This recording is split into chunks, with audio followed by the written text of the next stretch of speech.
trying to do my gritty, doing the gritty. Hi, Side Part Mafia in the house. What's Side Don't Part be Mafia? afraid. Ross and I don't Whoa. understand.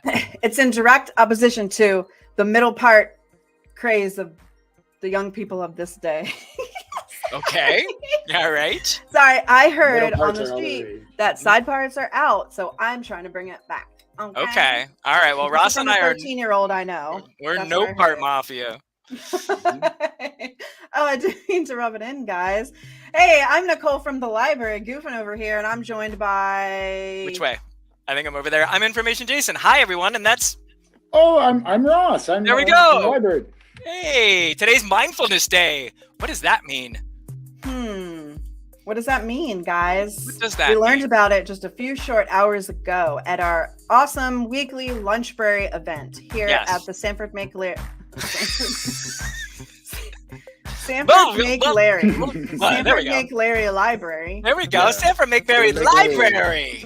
Google that, guys, and see. Let us know what you find out in the comments. So once again, first-time viewers, we are professional librarians with master's degrees. So we're here to help you. And if we speak like that, you're going to get all the information you need to succeed. So Professor Doreen Collins in the psychology department spoke earlier today. We talked about mindfulness, just being present, just maybe putting the phone down, just maybe not thinking about, I have to do all those other things when you're watching a play or a movie or a sporting event or just anything.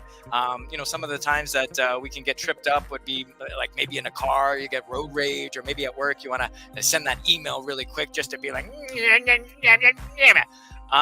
maybe be mindful of your surroundings and maybe just take a breath. And so we're going to talk about that and also kind of in a research context, right? Because it can be very, very, I was going to say anxiety.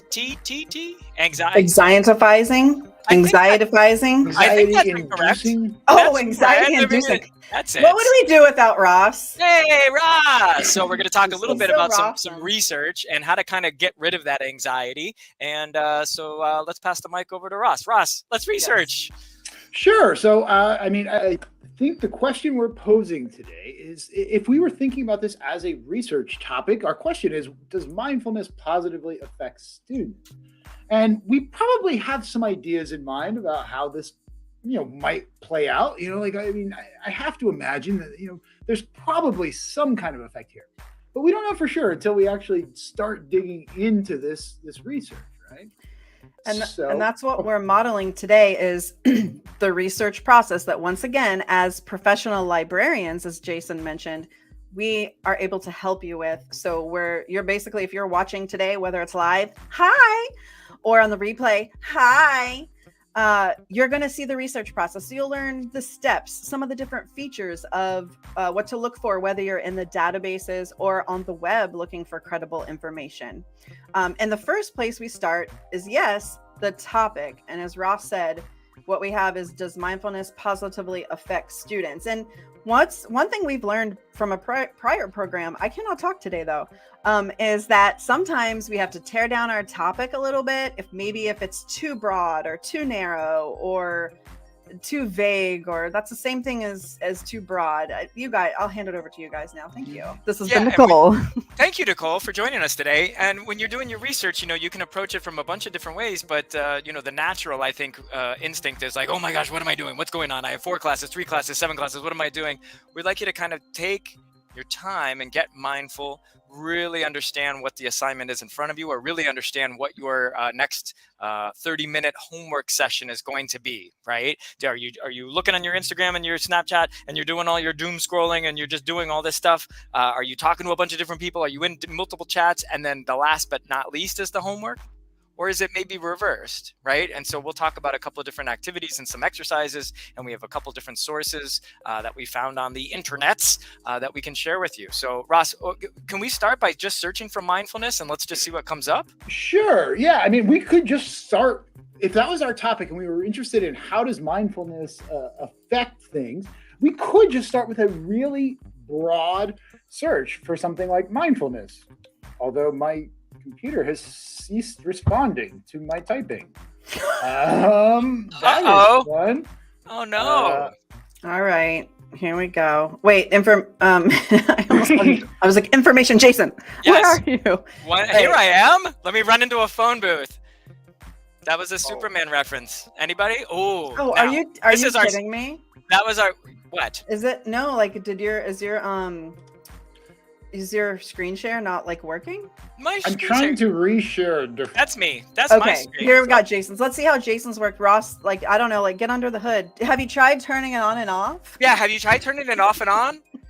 You know, actually, Ross, now my computer won't stop typing. It's just typing on its own. Oh my gosh. Oh, that does not compute. That does not compute. Okay, so we are at sorry, Dave. I can't. We're at the library. That. We started at the library webpage, everybody, and we use the search box at the top of the library webpage to go into the library search engine. That's immediately where it takes you. And we do have some options as we go forward once we're in the library search engine, as Jason is, where we got some. Okay, we're there.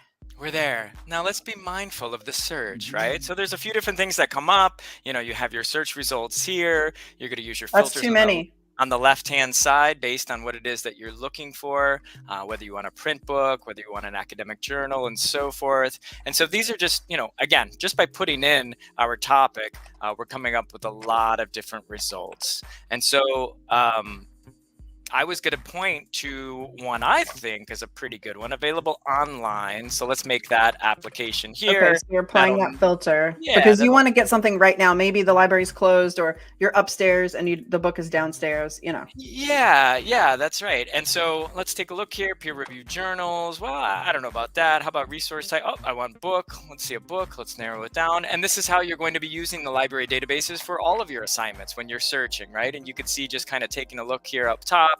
You have subject guides and databases.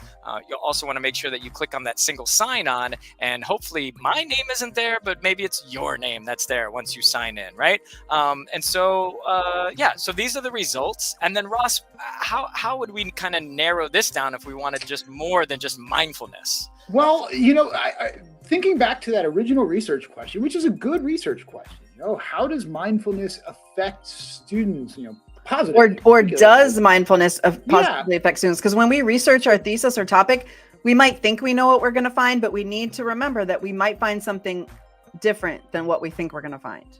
Yeah, and when we search, there's certain elements of that question that are going to be more important than others. And that's kind of how we start to pick out those keywords, right? Like we need to identify what are the main ideas behind this topic. And are we phrasing it as a Google question, Ross? Right. We probably don't want to ask it as a question either. Okay. So what do I do here? Because I typed that in. So what do we do? So, I mean, obviously, the first thing that I noticed is mindfulness is probably going to be pretty important. We can't really get rid of that. That's going to be part of what we need here. And we're talking about how does it affect students? Students is probably going to be important there then. Okay.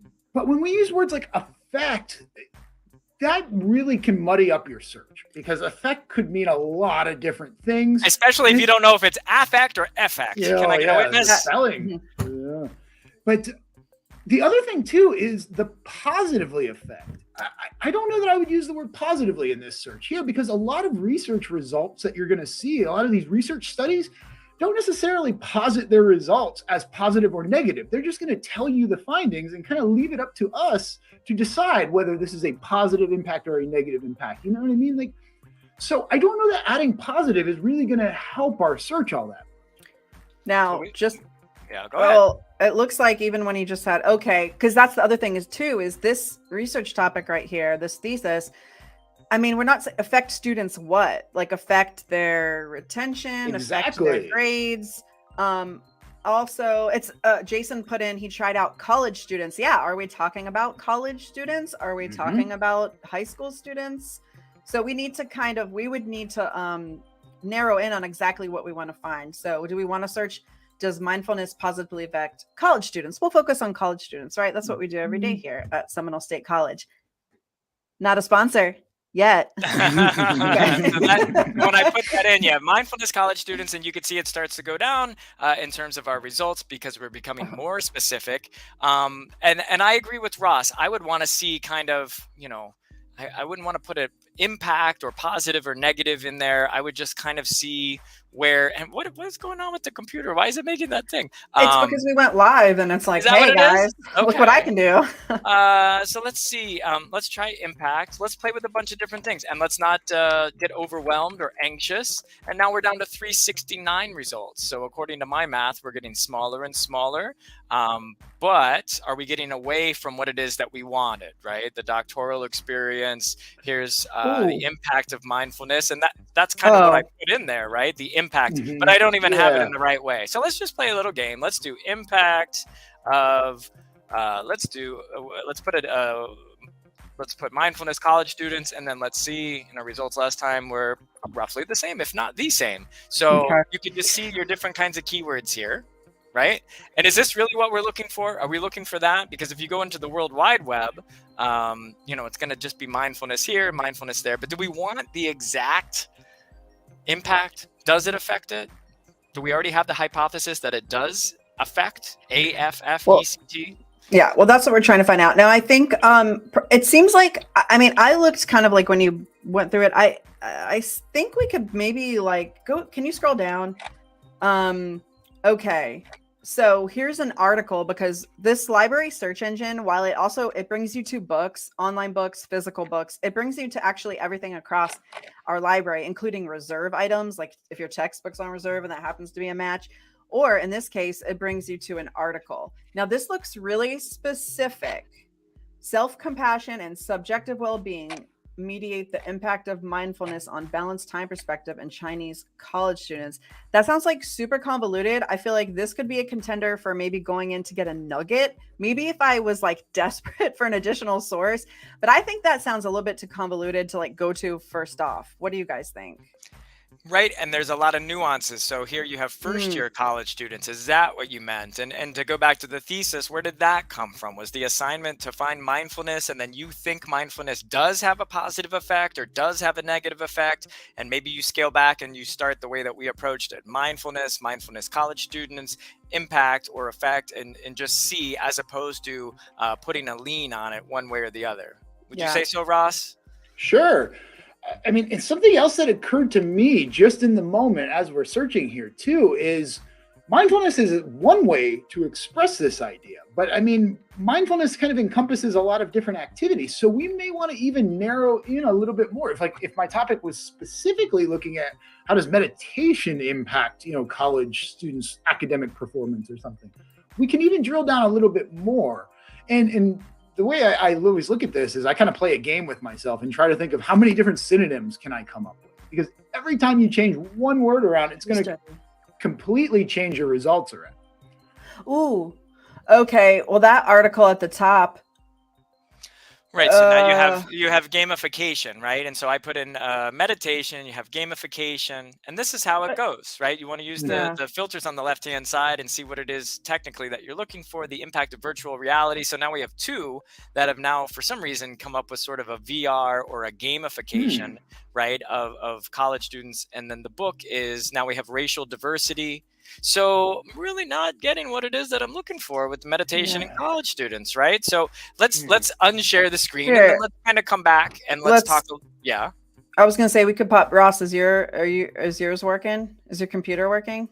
Ross, is your computer working at your college? It seems to be working. Okay. So we can pop back over now. We just kind of like flitted over the top of some book results. But I don't know if maybe this is a good time to go into the databases and maybe use go into advanced search and use some of the subject headings to really kind of drill into some things that would help us on this topic. Take a look, Ross. What do we got? Yeah, maybe something like a PubMed or something like that. Yeah. So I mean, this is one way to search. It's just searching through our big, broad search engine, and it works pretty well. But yeah, sometimes you want to get into a database which collects all these millions of articles and puts them into a searchable environment. Because what the databases do is they organize things by like topic, kind of. So if we know our topic has something to do with mindfulness, and like Jason said, maybe we want to do something like from the health perspective on this, we could come in here. Maybe I'll make my screen a little bit larger, and we could even just start right off the bat. If I knew I wanted to see something from within health sciences, we could take a look at these different subject categories. And scrolling through here, sure, there's something with health sciences. There's a lot of different choices now. Because sorry, but it looked like from our initial search of some different words, like as Jason went through different iterations of this topic, because research is strategic exploration. So we're trying some different things.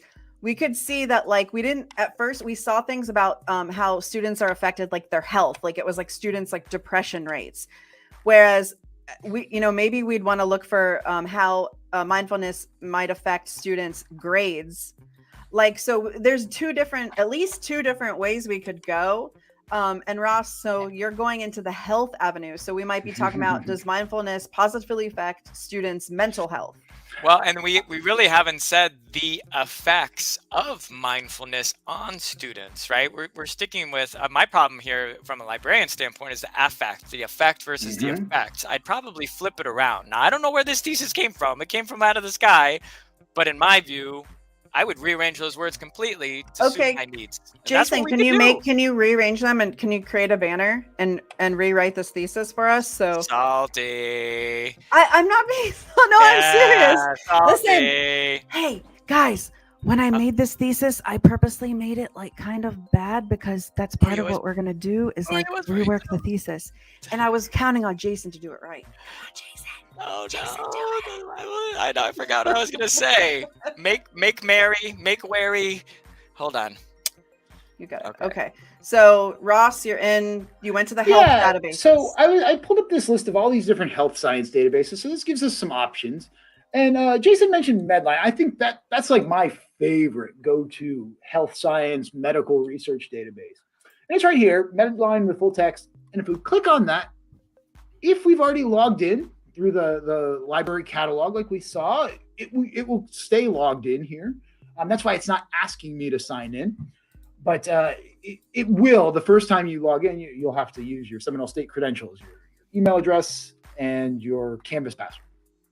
But this is our database. It kind of looks like Google, but we could take that same search approach. Where we went in here before and we did, what was it? Mindfulness and college students, right? And we could pop this into the search to see what happens. That's usually what I'm doing with my initial searches. I just kind of want to see what happens. And when we do that, ideally, we're going to find some stuff. 72 articles that have something to do with mindfulness in college students.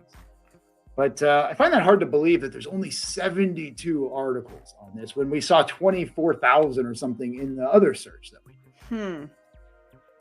So this is where we have to be clever, right? I always say, if you ever look at a Google search, you'll see that Google puts a plus sign in between every single word you type in there, and they do that for you. So you don't have to worry about it. But in these database environments, these are built for researchers who tend to be really picky about what they want. So you have to be very intentional with how you search. And if we put all those words right next to each other, it's going to try to match them with sources that have all those words right next to each other. And we may not care that they're all right next to each other. So as silly as this sounds, the way we can talk to this database a little bit more effectively is just adding the word "and." Hello, Ross. Okay. It's me, database. Do you How's want to talk? Database? Pretty good. I can't believe you actually talked to me. Look, it worked. We went from 72 to 360 by using that word "and." Boom. And what kind of search is that, Ross? What did we just do? We used I believe the word you're looking for is a Boolean search. Is that what we're calling it? Boolean. I believe so. That is a Boolean. Julia Boolean. So that's how you're going to want to think about your topic. So earlier when I mentioned, think about those synonyms. This is where those synonyms really come into play, because if I change mindfulness here to meditation, we will find completely different articles, but they're probably still relevant to our topic. So now we found less, but they're mostly unique here. And as you're scrolling through and looking at sources, this is where I go first. Anytime I'm looking for information, before I even click on an article, I start looking at these subject words. Because the hard part of searching is figuring out how to describe our topics. How do we choose these words that we're searching with? And what those subject words will do immediately is tell you exactly how to talk about your topic to this database. Like, that's how it's described. So if I wanted to find similar sources, those are the words that I'm going to use. So then, like, as we learn a little bit, we could go back and finesse our search a little bit more. Ross, give this one a shot here. The banner. I was prompted to make a banner. I tried my best. I typed a banner real fast. Effects of mindfulness on college students. I'd like you to try that, and then let's try type it in the Google search, and let's see. Effects and because Ross, you said there's words in there, of and on. Right? Yeah. Mm-hmm. So, I mean, those words probably are not going to help us here. No, those are dead words. That's more for a Google search. So we could swap those out with ands and see what happens. Let's see what happens. Okay, 124 is what we had. All right, roll the dice, hit the thing. No, 106. We went down. Right. 124. Okay, now that isn't necessarily good or bad. No. It may be more specific. Okay. There's number 2. What does that look like? Number 2 looks kind of like what I'm looking for. No. Let's start. We got to start somewhere. We've done some research, like some searching. Let's dig into something and see if we can pull out any nuggets that we could actually use for this topic. Sure. Let's look at this one. I agree. That caught my eye too. The immediate effects of meditation, of meditation. Why did I say mediation? So that seems pretty relevant. And it's using all the right words. Mindfulness, meditation, students. I think we're aiming in the right direction. So if I want to learn a little bit more about it, if you click on the title of an article, it's going to bring up this page where we can get a lot more information about it. Everything right here is going to be stuff that you need for your citation. We'll get to that. But this page is really helpful too, because if you scroll down, you're going to get an abstract. It's kind of like a summary of what's going on in this article before you dig into it. And since we're looking at a lot of these scholarly research articles, they tend to be really, really lengthy. So before I go through the trouble of reading something that I may not be, real familiar with, I want to learn a little bit about it. So I want to see exactly what I can get from this to make my choice. Do I want to go further or do I want to look for something else? So if we start looking through here, you might see some stuff. This one's a little different than most abstracts, but I can see, they have a conclusion section here. They mentioned mindfulness. It looks pretty good. Searchers got to search. Searchers got to grind and find. So, I think it's worth noting. I think it's worth noting too at this point. Speaking of Ross was saying, this article might be a little bit like higher order writing, like it might be beyond our even reading level for the most case. But that doesn't mean that you can't use an article. Sometimes you're going to just be able to pull out like a sentence or a part of a paragraph that supports your argument or helps you with your paper. It doesn't have to be like you have to like literally understand the whole article. I mean, you do have to be careful. You don't want to pull out something without having a general overall decent understanding of what the study is about, if it's a study, because then you're taking it out of context, right? But I guess what I'm saying is just because the whole entire pages and pages of article doesn't help you, doesn't mean that a part of an article can't help you. Like, so it might just be you pulling out a part of it. Do we lose your screen share? No, I took it out because I thought, Nicole, don't you have a commercial for sea turtles? Oh no, yes, you don't have to take that out. Hold on for that, Jason.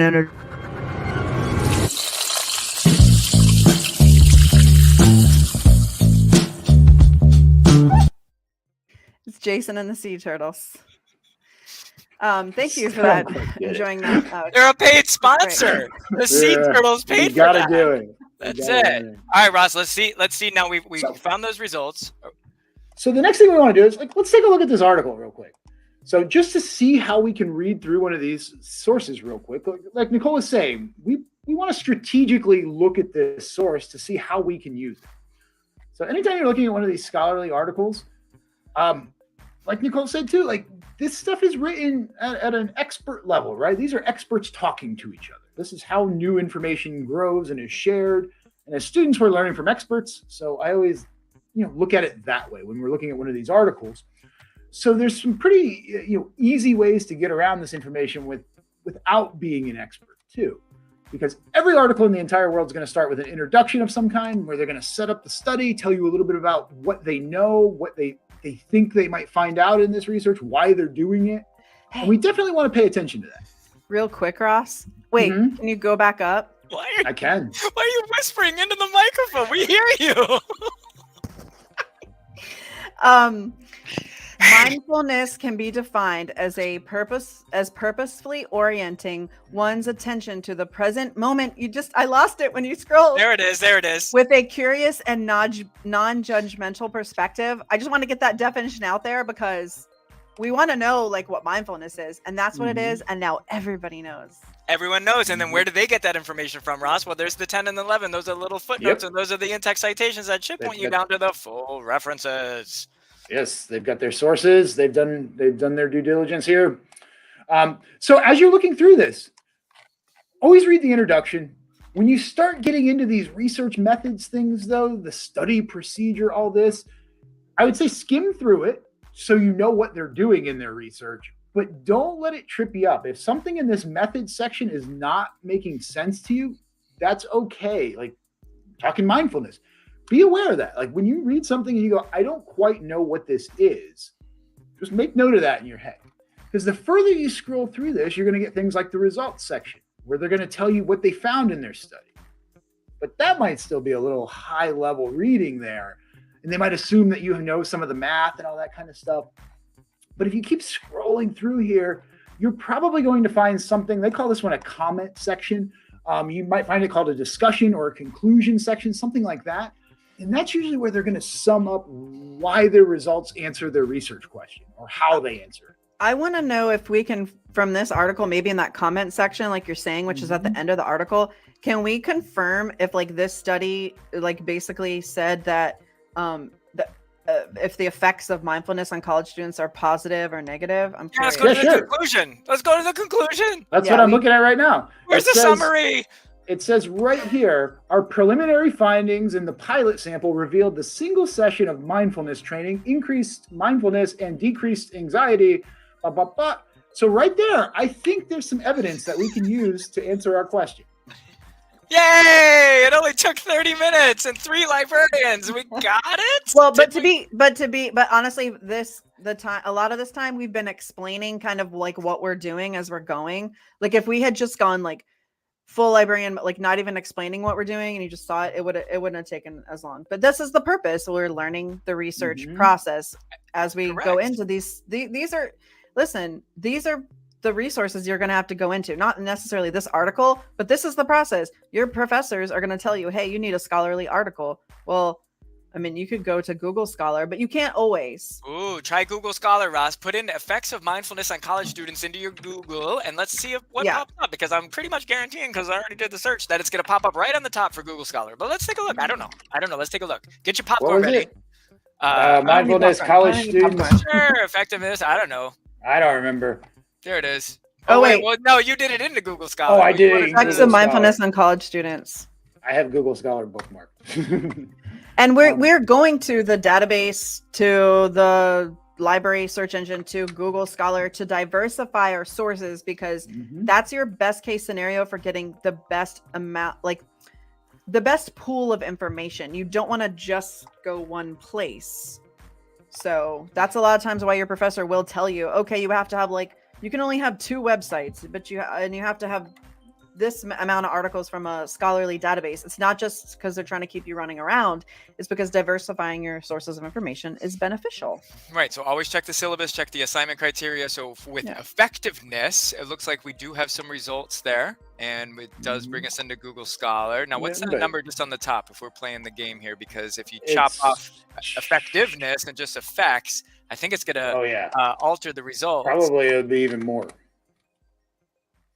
Okay, and now we have almost 20 million. And that first one that was there before is now number 2. And you can tell the citations. Usually I tell my students, if you see cited by, that's kind of like your Instagram likes, right? If you see a picture, it's a really flame picture, there's like 80 million likes on it, you're probably going to want to take a look at that. Like that's probably a high profile one, especially that number 2 there. But I'm not sure if that's what we're looking at here. Number 3 looks good, and number 1 actually looks good on the Google Scholar. So you could just see, as Nicole was saying, the different options and different areas that you go, but always look at the assignment. If it says scholarly article, you can use it from an internet source, we invite you to use Google Scholar. If it's only the library databases, we showed you how you can use Primo, the library search engine, or you can go very specific into specific databases, which we did in the medical field, or we could use the psychology field as well for this topic.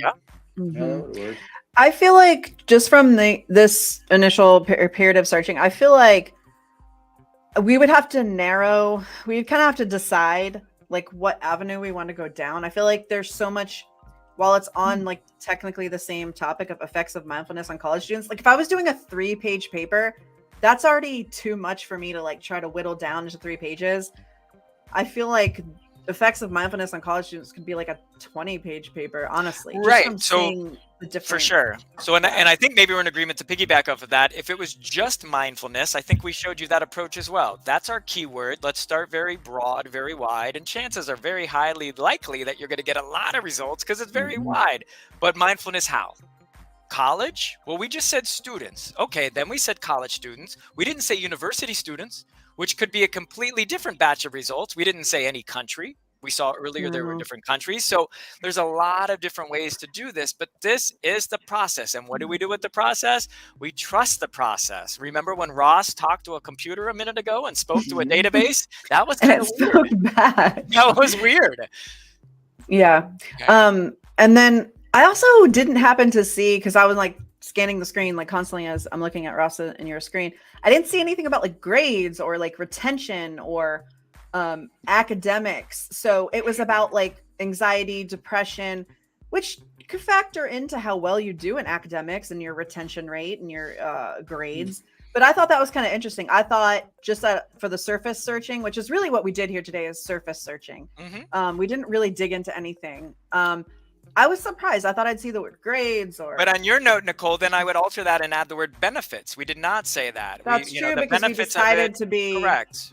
We said effects. We said effects. So, I said affects, you said effects. I do, and then I put that in, and it was effects. So anyway, this is how you approach these things, especially when you're getting something like that you don't really know, you don't have a frame of reference for. That may happen in one of your classes too, especially if you have to take something, right? You have to take a prereq, and you're like, I don't know art history. I don't know anything about Raphael or any of these. I'm just going to type it in. Well, that's what Nicole was saying, surface searching, right? You become a private detective, you become an investigator, you get a magnifying glass, and you look. If you're doing this process for any of your real classes, not for like a fake thesis like we did today, kind of fake. We learned about mindfulness today. You should come to lunch break because you would have learned about mindfulness. Next week what do we have next week? Next Wednesday. Puzzle Lego day. Do you know what that is? No, neither do we. Come and find out. Puzzle Lego, yeah. So no, we learned. Where was I going with that? If you're working on a real project for a real class as a real student, you can always lib chat. You can chat 24/7 if you need help with this research process, right, guys? Ross, it's me, the database. It's the database. How are you, dude? Dude, do you have any plans for Saturday night? I'm gonna search again, I think. Ooh, can I? I'll see you. I guess I'll see you there. This is getting.